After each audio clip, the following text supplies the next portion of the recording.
Welcome to the office. Let's talk. If you've ever wondered what it actually takes to become a licensed architect, this video is for you. There's a lot of confusing and outdated information out there. Schools focus on degrees, firms focus on experience, and the internet makes it all sound faster than it really is. So today, we're going to take a deeper look at the three things that every architect needs: education, experience, and examination. What most people call the 3 E's. I'll also briefly touch on how I personally went through this process a little faster than most, but I wouldn't recommend it. But I'll save the full story and the lessons learned for another video. So to become licensed in the US, you're going to need first a professional degree accredited by the NAAB or NAB, the National Architectural Accreditation Board. There's a few ways to get there. The older 5-year Bachelor of Architecture degree still exists, but it's becoming less common. It's actually one of the degrees I got. But more schools today are moving toward a Master's of Architecture, and it typically takes 2 to 3 years depending on your background. Most students now follow this 4+2 track, 4 years of a pre-professional degree, like a Bachelor of Science in Architecture, maybe even Bachelor's of Arts. It could be something completely unrelated to architecture. But then you follow that up with a 2-year accredited M.Arch. If you already have a pre-professional degree, my advice, choose an M.Arch program that complements what you didn't get the first time around. If your undergrad was design heavy, look for a master's that leans into technical or professional practice. If your undergrad was more technical or general, pick a program that gives you studio intensity and hands-on experience. You don't want to repeat the same education twice. You want to round it out. Now, architecture school itself, it's tough. It's late nights, long critiques, constant pressure to improve. You'll learn time management, self-discipline, and how to think critically under stress. All skills that carry far beyond studio. If you're currently in school, I've got a full list of tips to help you survive and actually enjoy architecture school. If you want to see that, just let me know in the comments and I'll make a future video on it.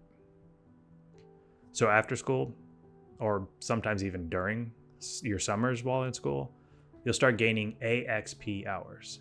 That's the Architecture Experience Program managed by NCARB, the National Council of Architectural Registration Boards.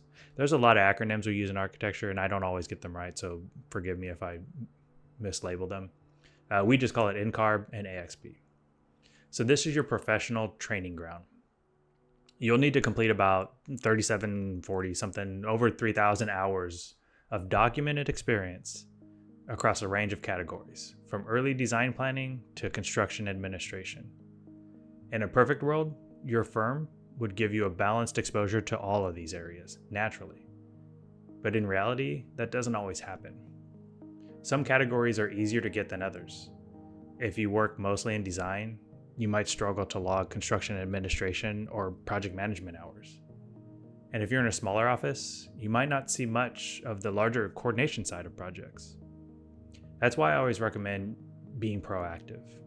Have regular check-ins with your supervisor, maybe every few months, to talk about what hours you're missing and how you can get them. Ask to shadow project meetings, visit job sites, and help with documentation.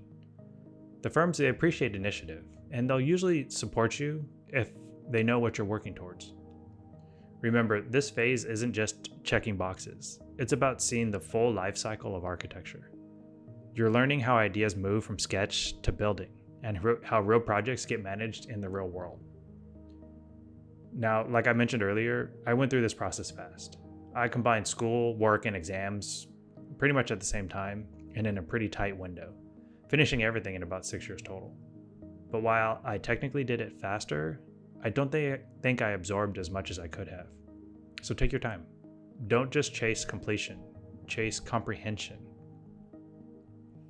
So once you've logged enough hours, or depending on your state, sometimes even while you're still earning them, you can start taking the ARE, the Architect Registration Examination. The ARE is a series of 6 exams that line up closely with the AXP categories you've already worked through. And they test your understanding of everything from early programming to design to technical documentation, project management. It's not a test on your design abilities, it's your test on whether you can become an architect that's going to protect the health, safety, and welfare of the public. It's less about memorization and more about application. Each test includes scenario questions, drawings, and case studies that mirror what you'll actually face in real practice. You can take them in any order, and each one has a waiting period if you don't pass, so plan strategically. Everybody has a method that they recommend, but find the method that works best for you. But treat your exams like a design project. Define your goals, build a realistic schedule, gather your resources, and iterate when something doesn't go right. Most people, they could take anywhere from 1 to 3 years, maybe more, to complete all 6. I've had many interns come through my office and young designers that maybe took 6 years because the failure rate is so high. But some go faster, some slower. There's no single right way to do it. When you finally pass your last exam, you're officially a licensed architect, depending on your state. Some states make you take an extra test or jump through a couple extra hoops. But here's what few people don't talk about. That moment doesn't feel like a finish line. It feels like a quiet weight of responsibility. Because once you can stamp drawings, you're not just designing anymore. You're legally accountable for your work. And that's when it truly hits you. This is real. But once you're licensed, your education still doesn't stop. Most states require you to complete continuing education hours every year, usually focused on health, safety, welfare, sustainability, accessibility, things like that. It keeps you sharp and up to date on building codes, accessibility standards, and even sustainability practices. And beyond your license, you can also pursue what's called an NCARB certificate. It's an optional credential that helps streamline reciprocity between states, meaning that if you ever want to move or want to get licensed somewhere else, it can make that process much easier. And it's one of the certificates I have. Think of it as like a professional passport for architects. It's not mandatory, but it's worth it if you see yourself working across state lines. And finally, a quick reality check. Getting licensed doesn't always come with a huge salary jump or sudden prestige. You're more valuable to your firm, sure, they can list you as another architect, but you also carry more liability. You've earned trust, but you've also learned responsibility. Still, that's what makes the title meaningful. It's not about status. It's about accountability, growth, and the quiet satisfaction of knowing you've earned it. You've crossed that finish line. Becoming a licensed architect takes patience, persistence, and a lot of late nights. But it's one of the most rewarding things you can do, because it's not just a career milestone. It's a transformation. So if you're still in school, keep going. If you're logging your hours or studying for exams, stay patient. Every small step counts. And if you're curious how I managed to go through the entire process a little faster and why I don't recommend it, I'll be sharing that story in an upcoming video. So that's it. That's how you become a licensed architect. All right, that's it. Let's get back to work.